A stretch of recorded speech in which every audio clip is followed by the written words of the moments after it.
that I'm not feeling well. I hate that I'm all by myself. I hate that. On 20th of January 2022, I started feeling unwell. At first, it was just the cold, then the sore throat, and then these headaches that won't stop. The next thing, I found myself in an ambulance, and here I was in the hospital. Funny, right?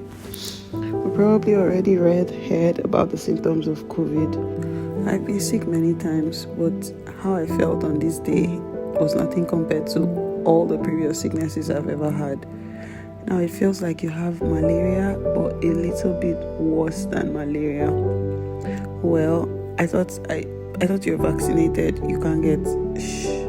Yes, you can. Yes, you can. Remember, we've got the Delta variant, the Omicron, and all the other ones that we don't even know the names yet. So yes, I got COVID. I live alone, so at first I was trying to tough it out. I had gone to take care of a friend who was ill, and it turned out she had COVID, and at the time we both didn't know. And that was how I got COVID, just in case you were wondering how I contacted this disease. By the second day after the exposure, all my symptoms heightened, and the next thing I remember was being taken in an ambulance. Isolation. My results came in the same night, and it was positive. Now, the best and worst place to find out you're COVID-19 positive is in a hospital. It's best because you would definitely be hospitalized, as you have nurses and doctors who can take care of you. Worst because you're trapped. Your isolation will be in the COVID ward, which brings me to the psychological effects of isolating in a hospital.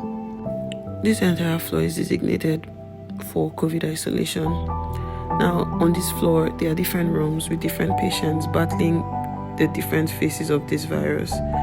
You can hear them struggling to breathe. You can hear them crying. You can hear people in pain.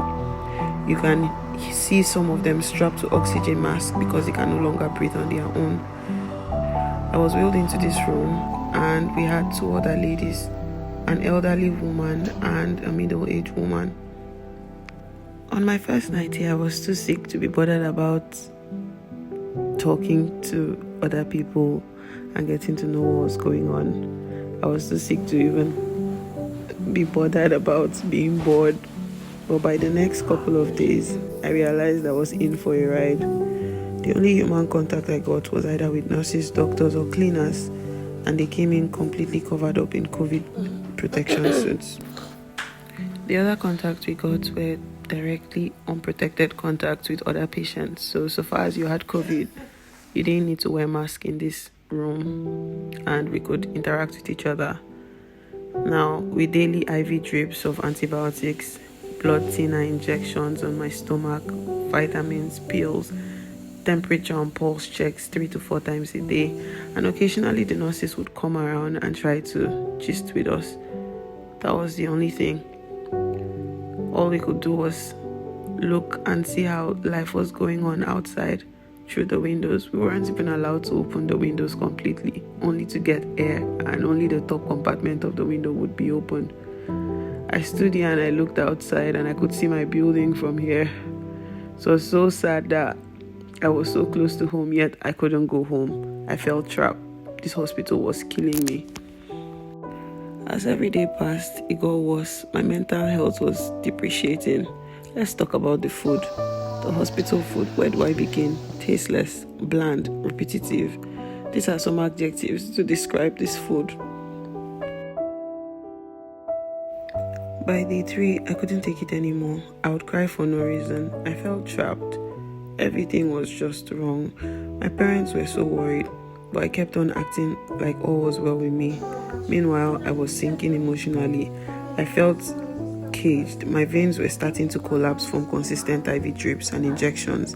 I noticed my hands started to swell, and I was in so much pain, so I called the nurses for help to take out the IV. Staram się to zrobić najdelikatniej jak potrafię. Już. Tu też boli? Nie.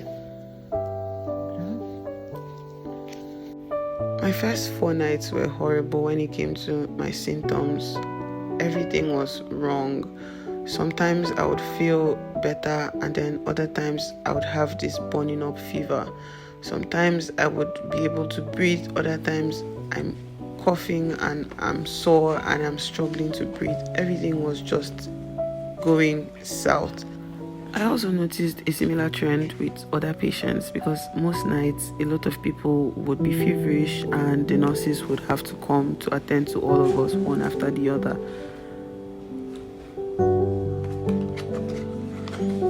On one of these nights, the older lady in the room had spent the whole day crying. I sat on my bed and I didn't know how to help her. I rolled over and got to hers. She didn't speak any English. So I tried to ask her what was wrong with her. Communication was a big problem, so I decided to pull out Google Translate on my phone and we began conversing. That was when she told me that she had been in isolation for 19 days and she was losing it mentally. She told me she couldn't take it anymore and she would rather die. I pushed back the tears in my eyes and gave her a big hug. I remember staying in that hug for such a long time. I knew she needed the hug, so did I. I told her everything was going to be alright.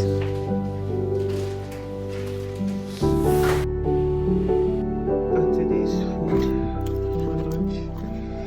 Don't worry about this. I had this because my vein collapsed, so my vein started to swell and it was hurting me, so they had to wrap me here. It still hurts a bit, but it's okay. I have a new one.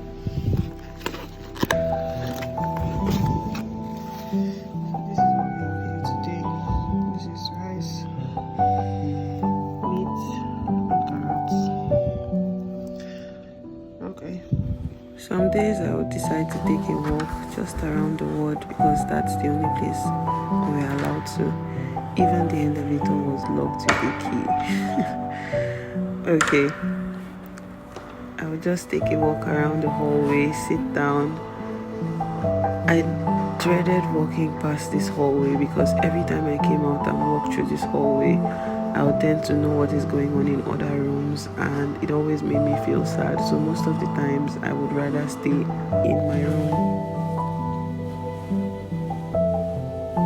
Now a few friends brought some stuff for me, like change of clothes and food to the hospital because I had COVID. I couldn't have any visitors, right? Now they would have to label these items and tag them COVID and drop them at the hospital gate. Now for us in the COVID wards, we get our deliverables once a day and we get it at 8 p.m. So if a family member or a friend brought food for you, it will sit at the gate until 8 p.m.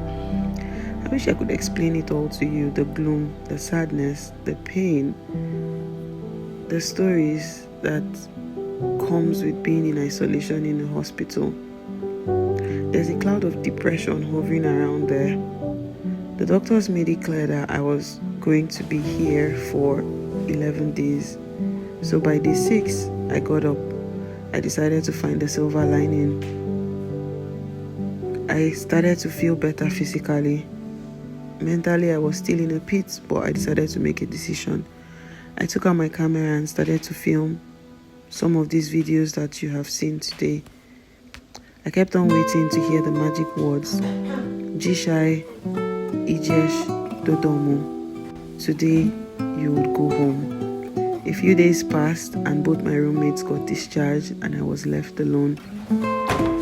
I'd like to thank God for Netflix on mobile. At least I watched a couple of series that kept me busy while I was losing my mind.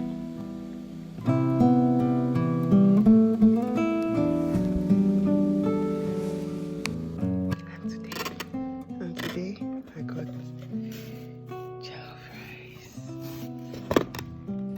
Hey guys, I'm so excited. The other things I'm excited about is, let me show you. My friend sent me a whole jar of sweet things. Are you ready? So wait and see. Okay. Ta-da!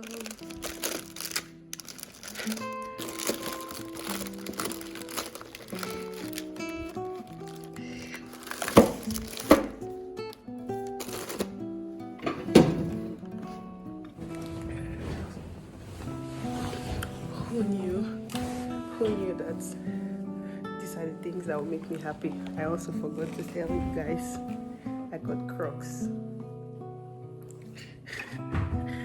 Look at how the little things are what are making me happy. I got Crocs, so now I have shoes that I can wear around instead of just my socks.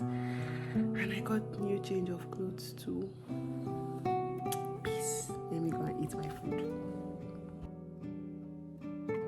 Guys, today I'm going home. I'm going.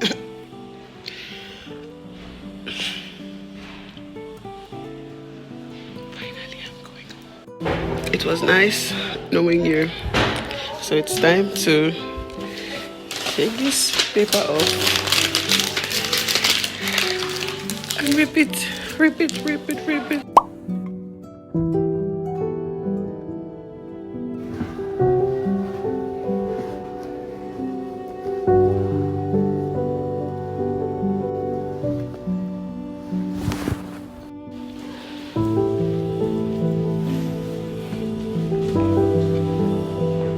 Bye.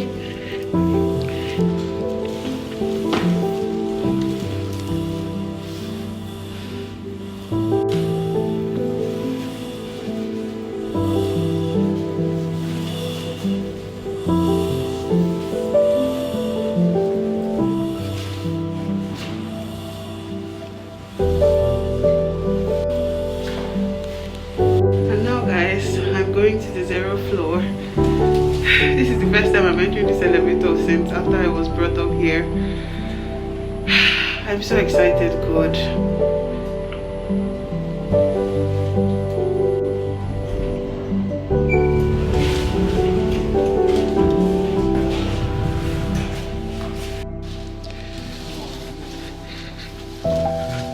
Guys, I'm outside. I'm outside. I'm outside. I'm outside. I'm outside. I'm outside. I am outside. I am outside.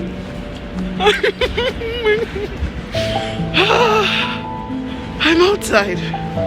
I'm outside.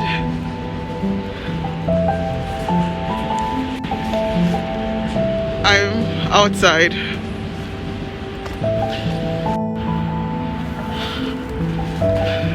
This is what outside looks and feels like. The breeze, everything.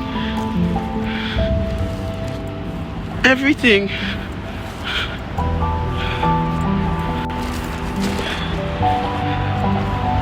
Oh my goodness. I'm so emotional right now. To think it started all from here.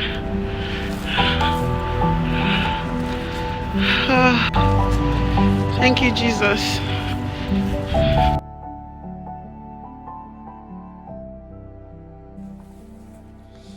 So guys, now I'm back home now.